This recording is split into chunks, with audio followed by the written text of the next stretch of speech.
तो 10 अंधे थे। वो 10 अंधे एक पेड़ के नीचे बैठे रहते थे। मौसम आने पर उस पेड़ को हिलाते थे, उससे फल गिरते थे और खाते थे। धीरे धीरे मौसम बदलने लग गया तो लोगों को खाना पीना नहीं मिला। तो फिर वो लोग उसी पेड़ के साथ जुड़े रहे, उसी पेड़ के साथ चिपके रहे, बट उससे हिले नहीं। उनने सोचा एक ना एक दिन मौसम बदलेगा और फिर से फल लगेंगे और फिर हिलाएंगे और फिर फल खाएंगे। लेकिन उसमें एक अंधा जो व्यक्ति था वो अक्लमंद था, जिसको इंटेलिजेंट बोलते हैं। उसने कहा कि चलो कहीं और चलते हैं, दूसरा पेड़ खोजते हैं।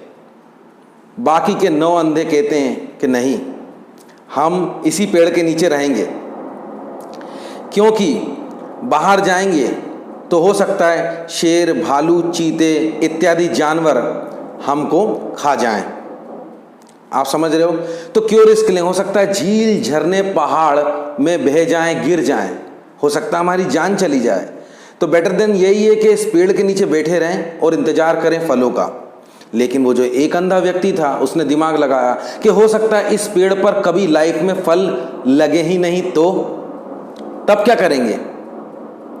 तो उसने ये सोच करके अकेले व्यक्ति ने एक कदम उठाया।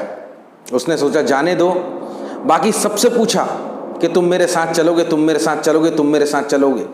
ऐसे उसने बाकी के 9 अंधे व्यक्तियों से पूछा, उन सब ने उसको मना कर दिया कि हम तुम्हारे साथ नहीं चलेंगे, हम रिस्क नहीं लेंगे। लेकिन उस अकेले बंदे ने रिस्क लिया। वो आगे गया, थोड़ी चोटें भी लगी, झील झरने में भी गया, फिसला कीचड़ में, गिरा गड्ढे में, यहाँ लगी वहाँ लगी। घाव को पहुँचता हुआ देर सवेर एक ऐसे पेड़ के पास पहुँचा जिसको हिलाने से उसके नीचे फल गिरने लगे और फल को खाने लग गया। तभी उसने सोचा कि अरे वाह, मेरे 9 दोस्त पीछे ही हैं, ज़्यादा दूर नहीं है, क्यों ना उन सबको मैं यहाँ लेकर के आऊँ। लेकिन फिर उसने सोचा क्यों ना थोड़ी और आगे जाके देखूं, थोड़ी और आगे जाके देखूं। उसने जब थोड़ी और आगे जाके देखा तो उसको ऐसे बहुत से पेड़ मिले जिससे खूब फल गिर रहे थे ऑटोमेटिकली और बहुत फ्रेश। फिर भी वो नहीं रुका और आगे बढ़ा। तो आगे बढ़ते बढ़ते जंगल में से एक रोड मिली उसको एहसास हुआ कि एक रोड है। उस रोड में एक भला व्यक्ति उसको मिल गया जिसने उसको समझा कि अरे तुम अंधे हो, तुम्हें दिखता नहीं है? बोले हाँ। बोले पास में ही एक सरकारी हॉस्पिटल है, क्या मैं तुम्हें वहाँ लेके चले जाऊँ? तो वो बोलता है व्यक्ति, अंधा तो है ही बेचारा, वो क्या किसी के बारे में अच्छा और बुरा सोचेगा, वो पहले ही परेशान है। उसने बोला ठीक है ले चलो। उसने वाकई में एक हॉस्पिटल में ले जाके उसको छोड़ा। उस हॉस्पिटल में, मैं आपको बिल्कुल शॉर्टकट में बता रहा हूँ, उस हॉस्पिटल में उसकी आंखें रिपेयर हुई, बनवाई, यानी कि इलाज हुआ उसका। तो उसकी आंखें सही हो गई और उसकी आंखें भी वापस आ गई। फिर उसने इतनी बड़ी खुशी को लेकर यह सोचा कि मेरे 9 दोस्त वही होंगे जहां मैं उनको छोड़ करके गया था। आप समझ रहे हो? तो वो इस खुशी में वापस लौटा जंगल की तरफ। अब उसकी आंखें आ चुकी थी। तो इस दौरान वहां जो 9 लोग थे उनके पास क्या हुआ कि उसमें जो 4 ऐसे लोग थे जिसने यही सोचा कि वो जो एक अंधा व्यक्ति जिसने आगे बढ़ने का कदम उठाया है, हम भी उसके पीछे पीछे चलते, हो सकता है हमारा भी कुछ कल्याण हो जाए, उद्धार हो जाए, कुछ बेनिफिट हमें मिल जाए। तो हुआ क्या कि वो लोग भी पीछे की तरफ से उसको खोजने निकल गए थे और ये जो एक अंधा व्यक्ति जो ठीक हो चुका था ये उन 4 से मिल गया रास्ते में और इसने बताया कि मेरी आंखें वापस आ चुकी हैं, आगे ही एक हॉस्पिटल है सरकारी जो फ्री ऑफ कॉस्ट लोगों का इलाज करता है और मेरी आंखें वापस आ चुकी हैं, हो सकता है तुम्हारी भी आ जाए, तुम्हारी भी ठीक होने लायक हो। तो उसने बोला कि चलो बाकी के 5 अंधों को और अपने साथ रख लेते हैं ताकि उनको भी ये लुफ्त और बेनिफिट मिल सके।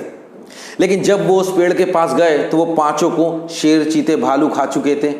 उसमें से 2 भूख प्यास से मर चुके थे और 3 को जानवर खा गए थे क्योंकि उनमें लड़ने की और भागने की शक्ति नहीं थी। ये देख के जिसकी आंखें आ चुकी थी उसको बहुत दया आई कि काश इसने मेरी बात मानी होती, इन लोगों ने मेरी बात मानी होती और मेरे साथ आगे बढ़े होते। लेकिन ये वहीं पे रुके रहे और इनका आश्चर्य हुआ कि वो 5 मर गए। बचे जो 4 थे उसके साथ में ऐड हो गए। और उनको वो लेके गया खिलाते पिलाते सरकारी हॉस्पिटल, और उन सबकी आंखें आ गई। अब उन 5 की आंखें आ गई, यानी वो देखने वाले बन गए। तो उनने सोचा क्या करें, कुछ अच्छा काम करते हैं। तो फिर किसी का सत्संग सुनने लग गए, ज्ञान सुनने लग गए कि अब अपने जीवन का उद्धार करेंगे, अच्छा काम करेंगे। सत्संग सुनने लग गए, मधुर वाणी सुनने लग गए, मोटिवेशन सुनने लग गए, और किसी क्लास में किसी गुरु के आगे बैठ गए और जीवन उनका चल पड़ा। वाहवाही भी हुई, तारीफ भी हुई, और एक अच्छा कर्म भी हुआ। तो ये कहानी से आपने क्या सीखा कि जीवन में सिर्फ गधे की तरह नीचे मुंह लटका के नहीं चलना चाहिए। हो सकता है कोई गड्ढा आगे हो, हमें दिख ही नहीं रहा हो, हम उसमें गिर जाएं। जीवन में गर्दन बहुत ऊपर उठाकर नहीं चलना चाहिए कि नीचे कोई गड्ढा हो गिर जाए, वही बात। जीवन में सीधे देखकर चलना चाहिए, सही को सही और गलत को गलत समझकर चलना चाहिए। पॉसिबिलिटीज ये होंगी कि आप बहुत बड़े इंसान बन सकते हो, क्यों नहीं बन सकते, बशर्त हमें अपने कचरे को साइड में रखना पड़ेगा। अपने कचरे को साइड में रखना पड़ेगा, तभी तो किसी का ज्ञान हम ले पाएंगे। मैं तो आज भी बोलता हूं, मेरे पास आओ तो बिल्कुल खाली होके आना, आप जरूर मुझसे कुछ ले जाओगे। अगर अपना ज्ञान गणित अपने पास रखोगे ना, तो मुझसे कुछ नहीं ले जा सकते आप। मेरा रंग आप पे तभी चढ़ सकता है जब आप बिल्कुल सफ़ेद हो। अगर पहले से किसी का रंग लगा के आए हो तो मेरा रंग आप पे क्या चढ़ेगा। सिर्फ इतना मांगता हूं मैं, अगर सब्सक्राइब नहीं किया अभी तक इस चैनल को तो सब्सक्राइब कर लो मेरे भाई मेरी बहन, और शेयर करो इस वीडियो को, ताकि आपके जैसे भाई बहन इस वीडियो को देखें और उनका भी कल्याण हो, उद्धार हो, उनकी भी तरक्की हो, वो भी मोटिवेट हो सकें, वो भी लाइफ में सक्सेस कर सकें। फिर मिलेंगे ऐसी किसी रोमांचक वीडियो में। दिल से जय हो।